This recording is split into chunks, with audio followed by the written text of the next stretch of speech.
think I've been communicating completely wrong all my life, and I believe you too. Just remember that an average person says about 15 to 20,000 words per day. Unimaginable how much can go wrong when those are being miscommunicated or misunderstood. To express yourself correctly, maybe even needing less words than the average person, you need to know something that very few people do about effective communication. In fact, the more I looked into this topic, the more I realized that this is not just a problem a few friends or colleagues have, but society as a whole. So in this video, we are going to break down the 3-step formula that you should use to level up your communication skills and get more out of your conversations, negotiations, and faster to your goals.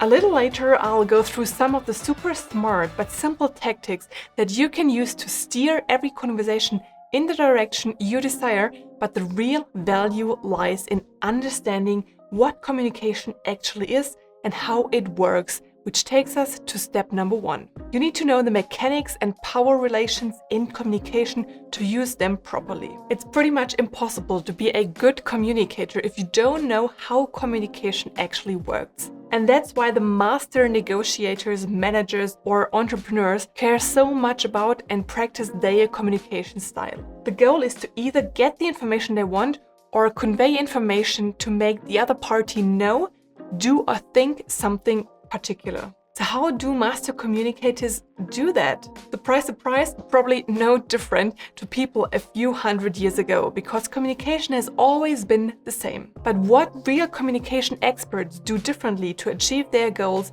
is what we are going to cover in a bit. Before, let's look at the basics of communication that you need to understand the rest. Communication is basically the exchange of information between two or more parties. That can either be done verbally, so by speaking, or non-verbally, by writing or observing the other person's gestures and facial expressions. This two-way process, assuming it's between two parties, always involves a sender and a receiver.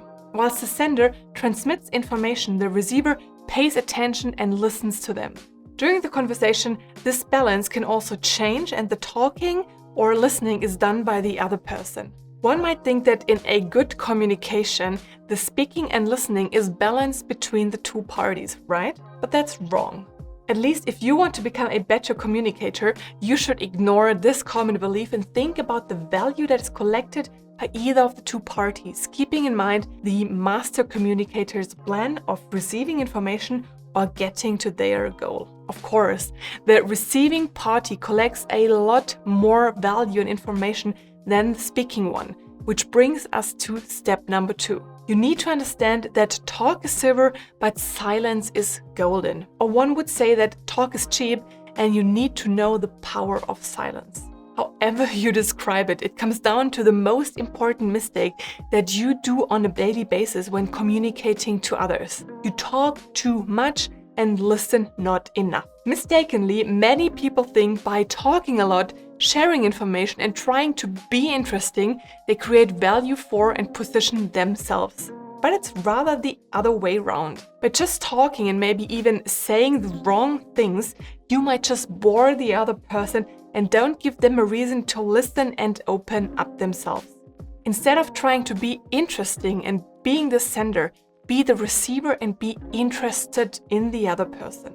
Encourage them to talk about themselves and what they like and do. Just be silent and let the conversation go. In his book, The 7 Habits of Highly Effective People, Stephen Covey explains 2 ways of listening. Attentive listening, where you give the speaker your full attention and focus on what and how this is being said. So closely watch body language, facial expressions, and listen to the words itself. And then there is empathic listening, where you don't comment, judge, or give advice, but just listen and try to feel with the other person and see the world from their point of view. Since many people cannot stand silence, just think about these awkward silent moments on first dates, they will just continue to talk when you stay quiet. This gives you even more information that you can use later on. It is said that good managers listen up to 90% of a meeting, while good sales representatives also just use the 80-20 rule and listen 80 and sell only 20% of the time. Silence or deliberate breaks can also reinforce what's just being said and move the pendulum of power to your side. For example, if you claim a certain amount in a salary negotiation and you stay silent, this clearly underlines your position, and the fact that you don't correct or comment it right away puts a lot heavier weight on what you've said. Not for nothing is silence a well-known negotiation tactic. Many people faced with silence will offer concessions until they get a verbal reaction. So for the salary negotiation, make sure to hold your silence and don't correct your offer or ask anything else. In general, silence is making people uncomfortable, but if you know how to use it, you can only win. But try to be on the receiving side for most of the communication. Now you might wonder how to get there and not being pushed to talk, and what to do with all that information that you've received.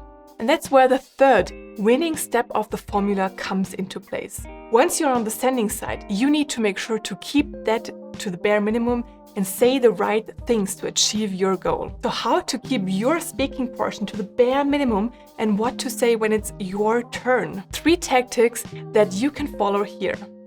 First of all, make sure to give precise answers to any questions that you're asked. Be comprehensive and honest, but don't fluff around and repeat yourself. Be as clear as possible so you will use the least number of words possible, which naturally decreases your speaking portion. Second, ask questions. As I already said, be interested in the other party and make them talk about themselves, their achievements, their goals or worries.